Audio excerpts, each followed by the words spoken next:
Hello everyone, my name is Neha. Welcome back to my channel. So आज हम flip flop देखने वाले हैं। तो हमारे सी एस नेट का सबसे इम्पॉर्टेंट टॉपिक है। यहाँ पर जे की जो फ्लिप फ्लॉप होते हैं इससे काफ़ी क्वेश्चंस आते हैं। टी और डी फ्लिप फ्लॉप से भी क्वेश्चंस आते हैं। तो आज हम इस पर डिस्कस करेंगे। देखो, मैंने इलेक्ट्रॉनिक्स पर इससे पहले वीडियो बनाई थी जहाँ पर मैंने एस आर लैच क्या होती है उसको एक्सप्लेन किया था। ये हमारे सिक्वेंशियल सर्किट का सबसे स्मॉलेस्ट फॉर्म होता है। तो आपको इसको देखना चाहिए, क्योंकि यदि आपने ये समझ में नहीं आया ना एस आर लैच क्या होता है, तो आपको ये फ्लिप फ्लॉप समझ में नहीं आएगी। ठीक है, तो यहाँ पर मैंने एसआर लैच को यूजिंग दी नैंड गेट और नॉर गेट दोनों के थ्रू बताया हुआ है। साथ में मैंने ट्रूथ टेबल बनाई है। ठीक है, तो आपको इसको देखना चाहिए। और जरूरत पड़ेगी ना तो मैं ना इस वीडियो में आपको एसआर लैच क्या होती है उसको एक्सप्लेन कर दूंगी। ठीक है, तो let's get started. Before that, if like my video, subscribe to my channel, press the bell icon and thumbs up button. Thank you. तो फ्लिप फ्लॉप क्या होते हैं? फ्लिप फ्लॉप एक सिंक्रोनस सर्किट्स होते हैं। देखो, आपको ये दो चीजें याद रखनी है। देखो, लैच में क्या होती है, क्लॉक नहीं होती है। फ्लिप फ्लॉप क्या होता है, लैच और क्लॉक का कॉम्बिनेशन होता है। यदि आपको लैच पता है प्लस आप यहाँ पर क्लॉक ऐड कर देते हो तो क्या बन जाता है, फ्लिप फ्लॉप बन जाता है। ठीक है, तो फ्लिप फ्लॉप में क्या होती है, क्लॉक होती है और लैच होती है। ये साथ में आपको याद रखना है कि ये सिंक्रोनस सर्किट्स होते हैं। सिंक्रोनस का क्या मतलब होता है कि जो दो आउटपुट मिलते हैं ना, एक दूसरे पर डिपेंड करते हैं। देखो, आउटपुट इंडिपेंडेंट नहीं होते। यहाँ पर आउटपुट एक दूसरे पर क्या करते हैं, डिपेंड करते हैं। आउटपुट डिपेंड करते हैं एक दूसरे पर, उसको हम बोलते हैं सिंक्रोनस सर्किट। साथ में यहाँ पर क्या होती है, क्लॉक होते हैं। तो ये दो चीजें आपको याद रखनी है फ्लिप फ्लॉप के लिए। और कौन कौन से फ्लिप फ्लॉप हो सकते हैं? देखो, एसआर फ्लिप फ्लॉप हो सकते हैं, ये बिल्कुल बेसिक होता है फ्लिप फ्लॉप। फ्लिप फ्लॉप में भी सबसे बेसिक जो फ्लिप फ्लॉप होता है उसको एसआर फ्लिप फ्लॉप बोलते हैं। ठीक है, उसके बाद आता है जेके फ्लिप फ्लॉप। बहुत ही इंपॉर्टेंट है एग्जाम पर्पज से भी, और नेट में काफ़ी क्वेश्चन आपको यहाँ पर देखने को मिलते हैं। साथ में यहाँ पर टी फ्लिप फ्लॉप होता है और एक होता है हमारा डी फ्लिप फ्लॉप। ठीक है, तो ये भी बहुत ज़्यादा इंपॉर्टेंट होते हैं। इनमें सबसे इंपॉर्टेंट है हमारा जेके फ्लिप फ्लॉप। देखो, फ्लिप फ्लॉप का काम क्या होता है। जो फ्लिप फ्लॉप होते हैं ना, बेसिकली 1 बिट डेटा को स्टोर करने का काम करते हैं। 1 बिट का मतलब 0 या फिर 1। इसको स्टोर करने के लिए हम क्या करते हैं, फ्लिप फ्लॉप का यूज करते हैं। कौन कौन से फ्लिप फ्लॉप हो सकते हैं मैंने बता दिया, एसआर होते हैं, जेके होते हैं, टीडी फ्लिप फ्लॉप होते हैं। ठीक है, इसका प्रिंसिपल क्या होता है, बेसिकली फीडबैक प्रिंसिपल पे काम करते हैं। देखो, हमें पता है कि जो फ्लिप फ्लॉप होते हैं ना, वो लैच से मिलकर बने होते हैं और क्लॉक से मिलकर बने होते हैं। जो लैच होती है ना, उसका प्रिंसिपल भी क्या होता है, फीडबैक प्रिंसिपल होता है। इसलिए हम बोल सकते हैं कि जो फ्लिप फ्लॉप होते हैं ना, वो भी फीडबैक प्रिंसिपल पे काम करते हैं। ठीक है, देखो, ये दोनों ही हमारी एसआर फ्लिप फ्लॉप है। लेकिन डिफरेंस क्या है, यहाँ पर हमने नैंड लैच का यूज़ किया है तो ये हमारी लैच है। यहाँ पर हमने नैंड गेट का यूज़ किया है और ये हमारी लैच है। यहाँ पर हमने नॉर गेट का यूज़ किया है। ठीक है, तो नैंड और नॉर गेट के थ्रू एसआर लैच क्या होती है उसको देख लेते हैं, उसकी ट्रूथ टेबल देख लेते हैं, देन फिर हम फ्लिप फ्लॉप देखेंगे। ठीक है, पहले हम एसआर लैच देखते हैं यूजिंग द नैंड गेट। ठीक है, इसके लिए हम एस और आर इनपुट लेते हैं। क्यू बार जो आउटपुट आता है उसकी फीडबैक को हम एज ए इनपुट यूज़ करते हैं। इसके लिए जो ट्रूथ टेबल आती है वो आती है एस आर क्यू, जहाँ पर एस आर जो इनपुट्स होते हैं वो क्या क्या हो सकते हैं, 0 0 0 1 1 0 एंड 1 1। ठीक है, इसके लिए जो आउटपुट आता है वो आता है इनवैलिड। 0 1 के लिए आता है 1, 1 0 के लिए आता है 0 और 1 1 के लिए आता है होल्ड। कैसे आता है आप उसके लिए मेरा वीडियो देख सकते हो, लैच पे जो मैंने वीडियो बनाया वो देख सकते हो।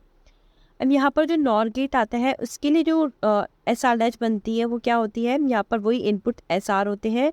क्यू बार जो इनके जो आउटपुट्स होते हैं उनको फीडबैक को लेकर हम एज ए इनपुट यूज़ करते हैं। ठीक है, इसके लिए जो ट्रूथ टेबल बनती है वो होती है 0 0 0 1 1 0 और 1 1। इसकी जो ट्रूथ टेबल बनती है वो क्या होती है, 0 0 0 1 1 0 एंड 1 1। इसके लिए तो होता है क्या, होल्ड। 0 1 पे आता है यहाँ पर 0 आउटपुट में, और 1 0 के लिए आता है यहाँ पर 1 और 1 1 के लिए आता है यहाँ पर इनवैलिड। यहाँ पर मैंने आपको बताया यहाँ पर जो आउटपुट आता है वो यहाँ पर तो आता है इनवैलिड। यहाँ पर 0 1 के लिए आता है 1, 1 0 के लिए आता है 0 और 1 1 के लिए आता है होल्ड। तो दोनों ही में जो एस आर लैच में जो हम आउटपुट यूज़ करते हैं वो एक दूसरे के अपोजिट आते हैं। ठीक है, ये आपको ध्यान रखना है। लेकिन जब हम फ्लिप फ्लॉप यूज़ करते हैं तो क्या होता है, फ्लिप फ्लॉप चाहे हम नैंड गेट के थ्रू यूज़ करें चाहे हम नॉर गेट का यूज़ करके यूज़ करें, दोनों के लिए ही जो हमारी ट्रूथ टेबल आती है वो सेम आती है। वो कैसे आती है उसको मैं डिटेल में यहाँ पर बताऊँगी। इसमें क्या होता है, क्योंकि हमने यहाँ पर नैंड लैच यूज़ किया है तो यहाँ पर हम क्या करेंगे, एक तो नैंड लैच को यूज़ करेंगे, साथ में क्लॉक को यूज़ करेंगे। क्लॉक को यूज़ करने के लिए यहाँ पर हम जो गेट यूज़ करते हैं वो नैंड गेट ही यूज़ करते हैं। लेकिन जब हम यहाँ पर क्लॉक यूज़ करते हैं, इनपुट में एस और आर लेते हैं, तो यहाँ पर जो गेट यूज़ करते हैं उसको हम यहाँ पर हम नॉर का यूज़ ना करके एंड गेट का यूज़ करते हैं। क्यों करते हैं? देखो, क्लॉक कब काम करेगी? जब वो ऑन होगी। ऑन का मतलब जब ये 1 पर होगी, ठीक है। अब यदि हम यहाँ पर नैंड गेट यूज़ लेते हैं और यहाँ पर 1 आता है, तो एक भी इनपुट जब 1 होता है तो आउटपुट पे हमेशा यहाँ पर क्या आएगा? 0 आएगा। अब यहाँ पर हमेशा ही 0 आएगा तो हमारा आउटपुट सेम ही रहेगा, हमें 1 का केस कभी मिल ही नहीं पाएगा। तो हम क्या करते हैं यहाँ पर, या तो हम नैंड गेट का यूज़ करते हैं या फिर हम यहाँ पर एंड गेट का यूज़ करते हैं। नॉर गेट का या और का हम यूज़ नहीं करते हैं, ठीक है। यहाँ पर हम एंड का या फिर नैंड गेट का यूज़ करते हैं। तो देखो, नैंड लैच में तो हम नैंड का यूज़ करेंगे, लेकिन नॉर में हम यहाँ पर एंड गेट का यूज़ करते हैं, ठीक है। हम इसको एक एक करके समझते हैं क्या होता है। तो अब हम एसआर फ्लिप फ्लॉप देखते हैं यूजिंग दी नैंड लैच। इसके लिए हम यहाँ पर लैच लगाते हैं और नैंड गेट का यूज़ करते हैं। क्लॉक लगाते हैं, क्लॉक के साथ जो इनपुट देते हैं वहाँ पर भी हम नैंड गेट का यूज़ करते हैं, इसलिए हम इसको बोलते हैं SR flip flop using the NAND gate, ठीक है। देखो, सबसे पहले हम क्या करते हैं, क्लॉक को ऑफ करते हैं। क्लॉक को ऑफ करने का मतलब यदि हम इसको 0 देते हैं, और एसआर इनपुट्स में यदि हम कोई भी वैल्यू देते हैं, ठीक है, कोई भी वैल्यू देते हैं तो आउटपुट में कोई चेंज नहीं मिलता है, ठीक है। आउटपुट में यदि हम एलईडी लगाते हैं तो यदि एलईडी पहले ऑन थी तो ऑन ही मिलेगी हमें, मतलब कोई चेंज नहीं मिलेगा। यदि ऑफ थी तो ऑफ ही मिलेगी, ठीक है। तब हम ऑन थी ऑफ होगी तभी तो हम चेंज पता करेंगे, मतलब कोई चेंज नहीं हुआ, मतलब पहले जैसी थी, पास्ट में जैसी थी, फ्यूचर में भी हमें वैसी ही मिलेगी, ठीक है। कैसे हुआ ये देख लेते हैं। जैसे मान लो यहाँ पर क्लॉक ऑफ है, ऑफ का मतलब यहाँ पर 0 है और ये एस है, नैंड गेट है, तो 0.s का बार क्या होता है? S bar. 0.r, क्योंकि डॉट है ना ये, डॉट, और ये नॉट गेट मतलब बार, तो 0.r का बार इज आर बार, ठीक है। ये क्यू बार हमने एज ए फीडबैक यूज किया है, तो यहाँ पर क्या जाएगा? क्यू बार जाएगा। यहाँ पर नैंड गेट परफॉर्म करेंगे तो क्या होगा? S bar dot Q bar का बार क्या होता है? S plus Q. इसका मतलब एस के हम कोई भी वैल्यू देंगे ना तो आउटपुट पे हमें क्यू ही आएगा, मतलब पहले यदि क्यू था तो हमें क्यू ही मिलेगा, मतलब कोई चेंज नहीं मिलेगा। तो ये आपको याद रखना है, सारे फ्लिप फ्लॉप में ऐसा आपको देखने को मिलेगा। यदि हमारी क्लॉक ऑफ है तो हमें आउटपुट में कोई चेंज नहीं मिलेगा, ये वाली बात याद रखनी है, ठीक है। अब हम क्लॉक को ऑन करते हैं। ऑन करने का मतलब हम उसको 1 देते हैं। जैसे हम यहाँ पर 1 देंगे तो अब ये एस आर की वैल्यूज़ पे डिपेंड करेगा। तो हम देखते हैं कि क्या क्या वैल्यूज दे सकते हैं कि हमें आउटपुट मिले, ठीक है। तो देखो, 0 0 0 1 1 0 1 1 ये चारों हम इसको इनपुट दे सकते हैं, तो हमें आउटपुट डिफरेंट डिफरेंट मिलेंगे। कैसे मिलेंगे वो देख लेते हैं। तो हम सबसे पहले स्टार्ट करते हैं 0 1 से। मैंने लैच में भी 0 1 से स्टार्ट किया था, यहाँ पर भी हम 0 1 से स्टार्ट करेंगे, क्योंकि ये वाले केस होल्ड और इनवैलिड ऐसी केस आते हैं।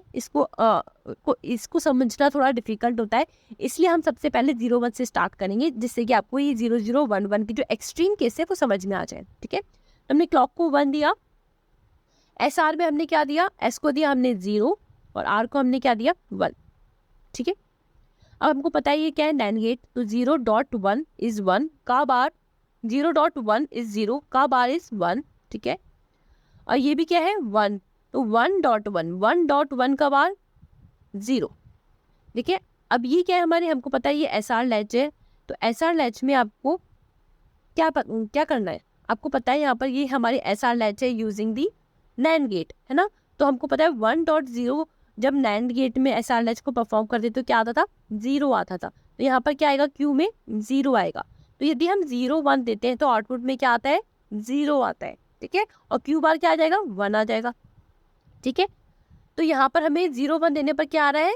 0 आ रहा है, ठीक है। अब हम देते हैं क्लॉक को 1 और एस आर को 1 0। एस आर को क्या देंगे? 1 0। तो यहाँ पर रखा 1 और यहाँ पर रखा 0। तो ये क्या है? 1 है। तो 1.1 का बार कितना होता है? 0।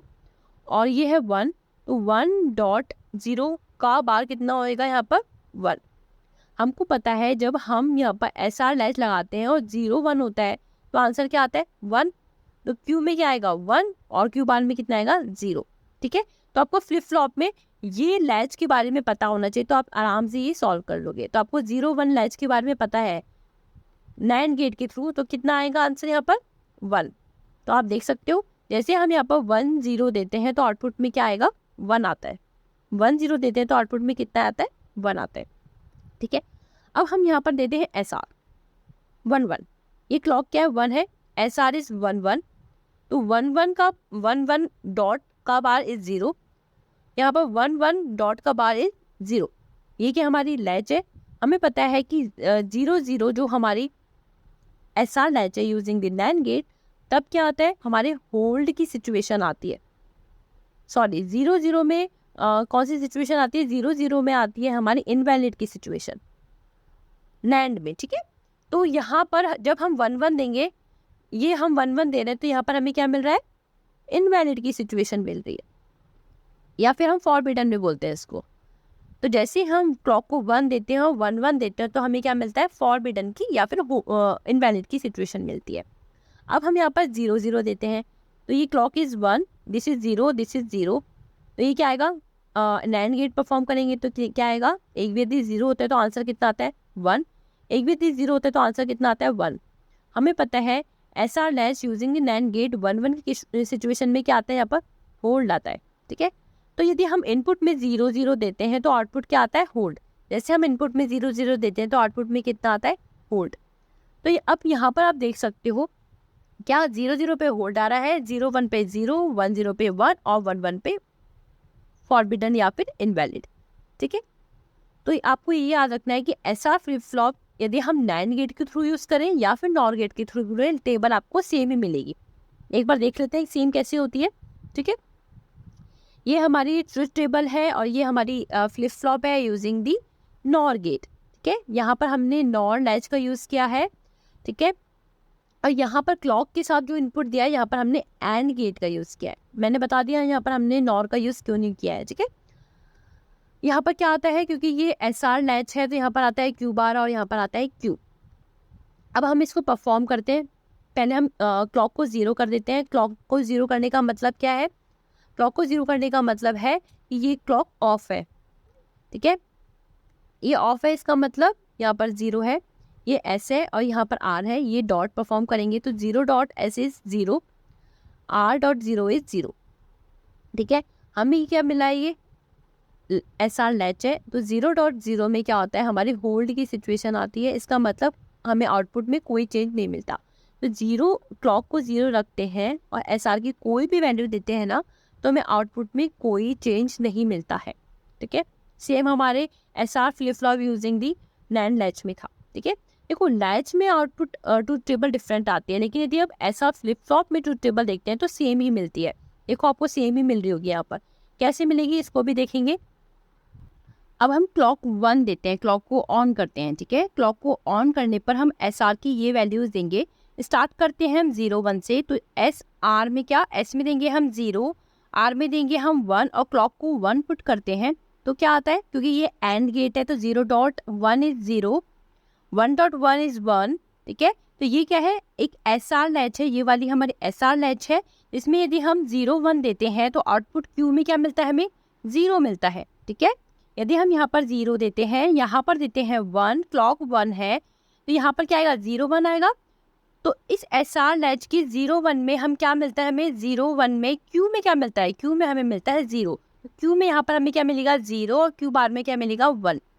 तो यदि हम यहाँ पर भी 0 1 देते हैं तो हमें क्या मिलेगा, 0 1 मिलेगा। तो यहाँ पर क्या मिलेगा, SR में यदि 0 1 देते हैं तो Q में क्या मिलेगा, 0 मिलेगा, ठीक है।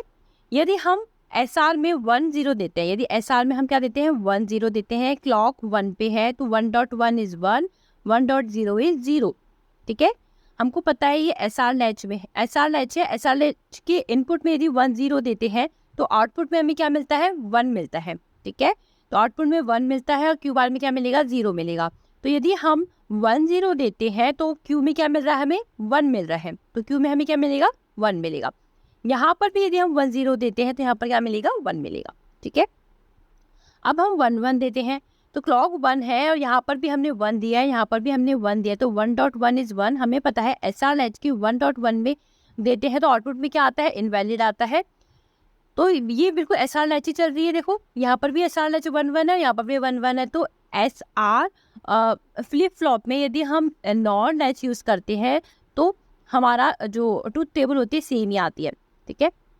तो यहाँ पर हम ये देख सकते हैं कि चाहे SR लैच हो, SR फ्लिप फ्लॉप हो यूजिंग द नॉर लैच हो, या SR फ्लिप फ्लॉप हो यूजिंग द नैन लैच हो, ठीक है, यहाँ पर जो ट्रुथ टेबल होती है वो सेम ही होती है, ठीक है। 0-1 पे 0 मिलता है, 1-0 पे 1 मिलता है, 0-0 पे होल्ड मिलता है, 1-1 पे इनवैलिड मिलता है। तो यहाँ पर भी सेम है, 1-1 पे इनवैलिड मिल रहा है, 1-0 पे 1, 0-1 पे 0, 0-0 पे होल्ड, ठीक है। तो आपको याद रखना है SR फ्लिप फ्लॉप में आप चाहे कोई भी लैच लो, ट्रुथ टेबल सेम बनती है, ठीक है।